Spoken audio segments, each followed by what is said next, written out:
I had only been home for an hour when I realized something was wrong. The driveway told the story before my father ever did. His new bass boat gleamed where my dream car should have been, and my brother's oversized truck hogged the curb like a monument to selfishness. The garage bay, the one where I'd spent years bringing that engine back to life, was empty. I stood there for a moment, duffel bag slung over my shoulder, still carrying the smell of jet fuel and Norwegian frost from deployment. I had imagined a quiet homecoming, coffee from Mom's chipped blue mug, a few hours in my old room, and a long, peaceful drive in the car I'd restored bolt by bolt. Instead, there was only silence, and an ache that felt like rust spreading under the skin. Inside, my father sat at the counter eating leftover lo mein, a fishing show barking from the living room.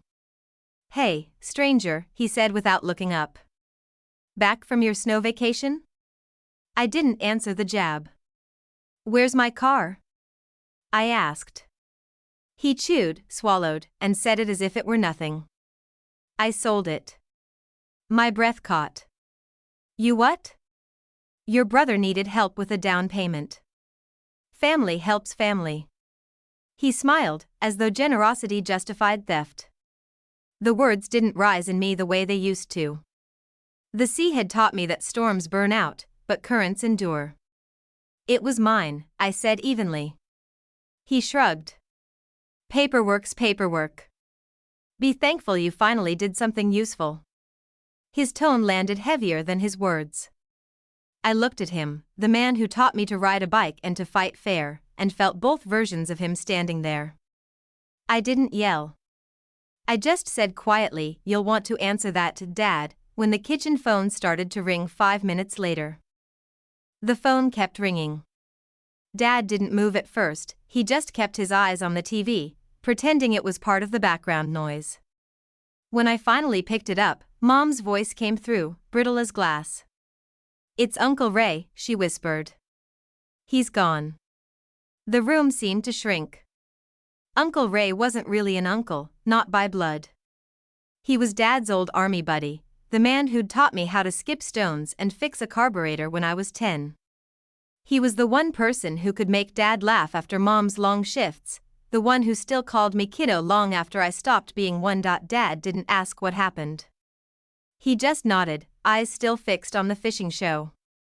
Heart gave out, he muttered, "Yeah." Mom's voice cracked through the receiver. He exhaled, deep and slow. "Figures." I wanted to scream at him, to ask how he could sound so calm, so empty. But the look on his face stopped me.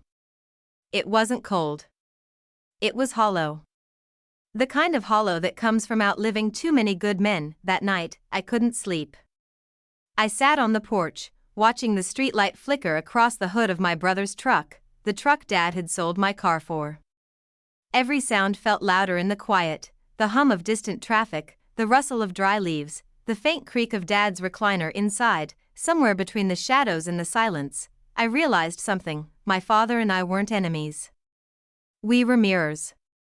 Both too proud to admit how much we cared. Both too stubborn to say "I'm sorry" before time ran out. By the time dawn came, the fishing show was still playing on repeat, but the man who watched it wasn't the same anymore. The next morning, I found Dad in the garage, standing over the empty space where my car used to sit. The concrete floor was still marked by the faint outline of its tires, like a ghost refusing to leave. He was holding a wrench, turning it over in his hands, though there was nothing left to fix. "Morning," I said softly. He grunted, not looking up. "Could have used your help," he muttered. "Your brother's truck stalled last night." I swallowed hard. Guess he can take care of it with my car money. He froze. The wrench slipped from his hand and clattered to the floor. "You think that money matters?" he snapped. "You've been gone for years, chasing clouds, and you think this house runs on your pride?" The words hit like shrapnel. I took a step closer. "It wasn't pride, Dad. It was purpose. You taught me to build something that lasts. I just built it in the sky instead of the ground." He looked at me then, really looked, the lines in his face deep, his eyes tired.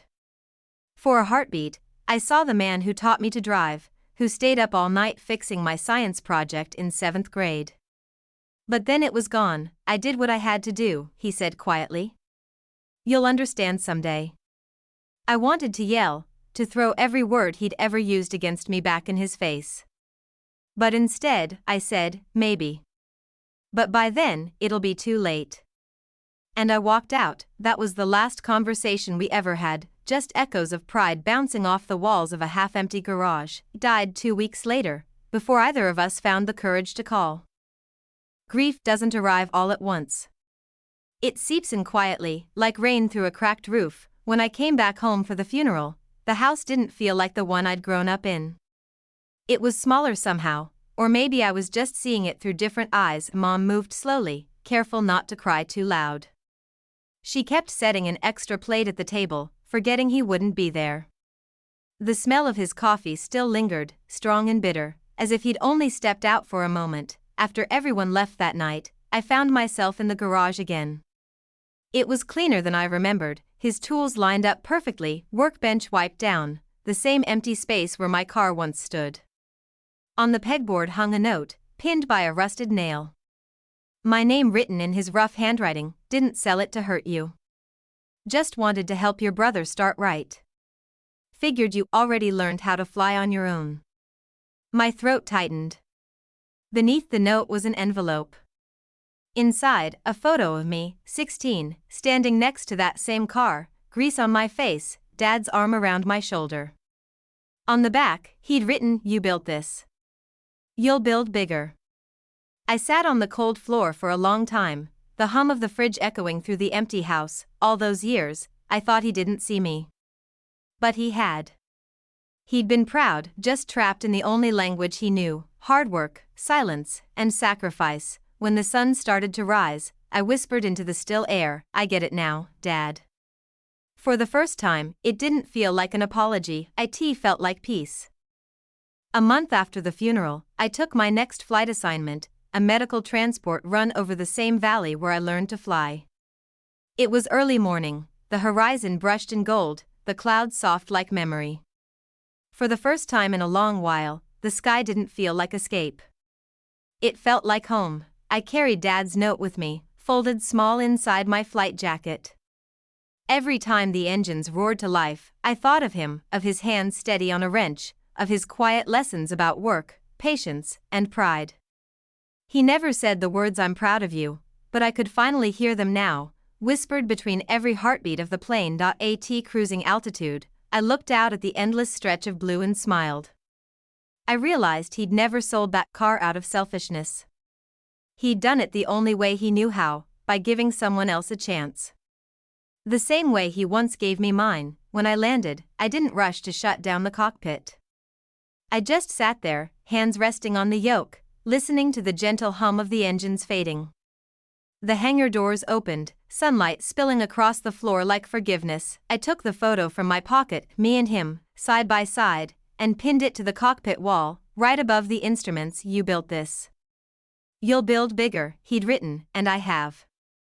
Not just in the sky, but in the quiet understanding that love doesn't always sound like what we expect, because the truth is simple. The ones who teach us to stand strong are often the ones we misunderstand the most, and even after they're gone, the sky remembers for us.